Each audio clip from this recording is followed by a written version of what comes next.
Hello, আসসালামু আলাইকুম। চলো রান্না করি চ্যানেল থেকে আমি হ্যানা বলছি। আজকে বাজার থেকে আমি বেশ কিছু শাক নিয়ে এসেছি, বতুয়া শাক। সেগুলোকে কেটে কুটে ধুয়ে কুচি করে নিয়েছি। আপনাদের মাঝে আমি এই শাকটাকে চিংড়ি মাছ দিয়ে ভুনা করে দেখে দেব। খেতে খুব বেশ ভালো লাগে। আমি হাঁড়িতে শাকগুলোকে সিদ্ধ বসিয়েছি। একটু নেতিয়ে আসলে আমি তা নামিয়ে চিংড়ি মাছ দিয়ে কষিয়ে নেব। এখন আমি হালকা একটু লবণ দিয়ে এগুলোকে নেড়ে চেড়ে ঢাকা দিয়ে ঢেকে রেখেছি।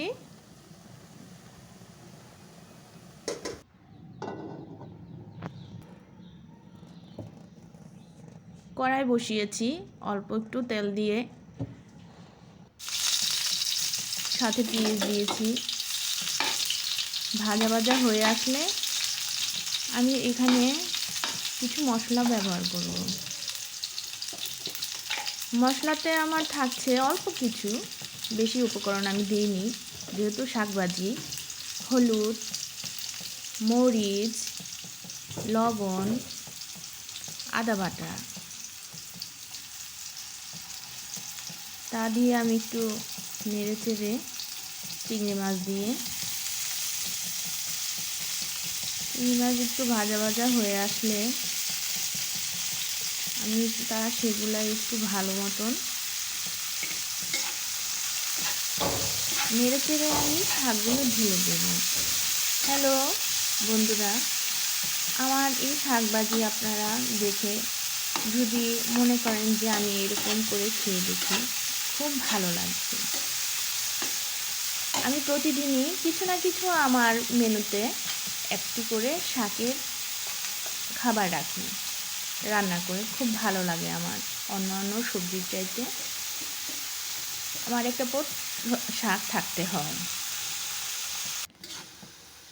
শাক শরীরের জন্য ভালো, ভিটামিন অনেক পুষ্টিগুণ আছে। আমার এই চ্যানেলটাকে আপনারা প্লিজ সাবস্ক্রাইব করবেন, দেখবেন, শেয়ার করবেন, লাইক কমেন্ট করবেন।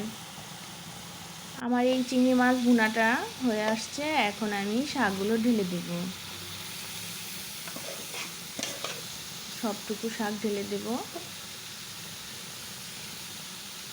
শাক তো অল্প হয়ে যায় শাক দিলে।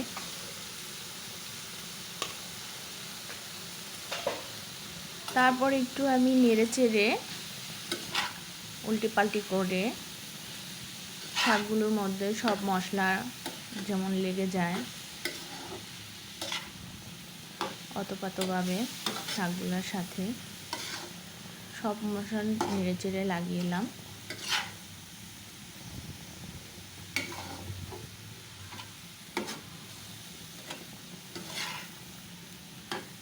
শাকগুলো আপনারা এভাবে কেটে রান্না করে খেয়ে দেখবেন, ভালো লাগে। তারপর আমি কাঁচামরিচ, ধনেপাতা দিয়ে একটু নেড়ে চেড়ে, ধনেপাতা দেওয়ার পর, কাঁচামরিচ ধনেপাতা দেওয়ার পর শাকটার ঘ্রাণ, স্মেল ভিন্ন চলে আসবে, ভালো লাগে এভাবে খেতে। সাথে আমি আবার একটু ইলিশ মাছ ভাজা করেছিলাম, আগেই করে রেখেছি।